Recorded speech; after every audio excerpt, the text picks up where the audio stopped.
तर नमस्कार मंडळी, सकाळ सकाळ गुड मॉर्निंग. तर बघू शकता नजारा पुढला एकदम खारी असा नजारा आहे मित्रांनो पुढला. आणि पाठीमागे बघू शकता आमची गाई आहे. आज गाईला झाले बछडा बघू शकता. आणि बाजूला आमची बंधू आहेत छोटी, गायचं दूध काढण्यात व्यस्त आहे मित्रांनो. तेव्हा तुम्ही पुढला नजारा वगैरे बघून घ्या.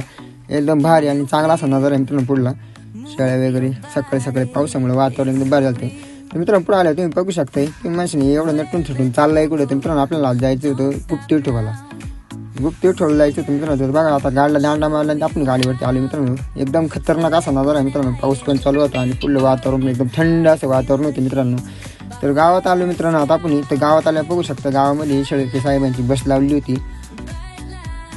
सगळ्यांचे फोटो वगैरे काढले मस्त बसमध्ये बसून वगैरे. बघू शकता साईडला डोंगर पण एकदम भारी मित्रांनो. सगळे म्हणले फोटो वगैरे काढा. आमचे तर फोटो काढले मित्रांनो. गाडीमध्ये पण सगळ्यांचे फोटो वगैरे काढले मित्रांनो. तर मित्रांनो फायनली आम्ही ना मंदिराच्या बाजूला आलेले, म्हणजे बांगरवाडी गावामध्ये आलेले मित्रांनो. बघू शकता इथला नजारा मित्रांनो. डोंगर सह्याद्रीच्या पर्वतरांगा मित्रांनो एकदम भारी असा नजारा इथला. तर मित्रांनो इथून कंप्लीट 2-2.5 किलोमीटर अंतरावरती मंदिर आहे बरं का. बघू शकता लेफ्ट साईडला थोडंसं छोटं दिसत असेल. तर राईट साईडलाच मित्रांनो एकदम भारी असे ना सह्याद्रीच्या पर्वतरांगा पसरल्या आहेत मित्रांनो. तर पुढे आल्या मित्रांनो म्हणलं छोटासा एक ना का माऊलींचा गंध लावला एकदम भारी मस्त पैकी मित्रांनो. तर बाबा गंध लावत होते मित्रांनो. म्हणलं चला आपलं एक तेवढा व्हिडिओ काढ म्हणलं. मस्त पैकी व्हिडिओ काढला मित्रांनो. बघू शकता मित्रांनो पुढे आलो तर बघा तुम्ही. तर मित्रांनो पुढे आल्यानंतर तुम्ही बघू शकताय एकदम अशी प्रसादाची दुकानं वगैरे खेळणे वगैरे दुकान लावलेली असतात ह्या साईडला. आणि मित्रांनो लेफ्ट साईडला तुम्ही बघू शकता की इथं दर्शनासाठी आलेली सगळी म्हणजे लागलेली रांग आहे मित्रांनो ह्या साईडला. तर मित्रांनो एकदम असं स्वच्छ असं वातावरण असतं या ठिकाणी. तर पुढे बघू शकता मित्रांनो खूप मोठी लाईन होती. त्या लाईनीमध्ये मित्रांनो आपण कळसाचा व्हिडिओ काढला होता. वाराची वाघ असंही फडकत असताना वरला झेंडा पण एकदम भारी दिसत होता मित्रांनो. बघू शकताय तुम्ही. 1 तासाच्या कालावधीनंतर मित्रांनो आपल्याला आतमध्ये एंट्री भेटलेली सभामंडपामध्ये मित्रांनो. तुम्ही बघू शकताय एकदम खतरनाक अशी आफेट अशी या ठिकाणी गर्दी असते मित्रांनो. बघू शकताय.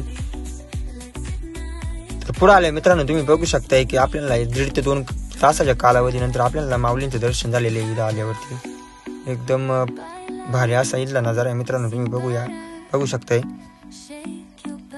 पुढे आल्या तुम्हाला नंदीची मूर्ती वगैरे दिसेल मित्रांनो. आणि आतमध्ये विठू माऊलीची पावन झालेली मूर्ती मित्रांनो की जी बांगरवाडी गावामध्ये.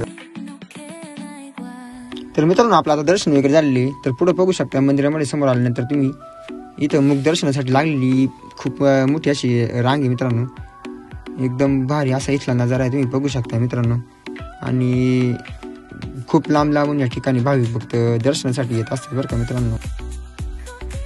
तर मित्रांनो इथलं आपलं दर्शन झाल्यानंतर तुम्ही बाहेरला नजारा बघू शकता एकदम भारी असं बांगरवाडी गावामध्ये वसलेलं हे मंदिर सह्याद्रीच्या पर्वतरांगांमध्ये एकदम भारी असं दिसला नजारा आहे मित्रांनो तुम्ही बघू.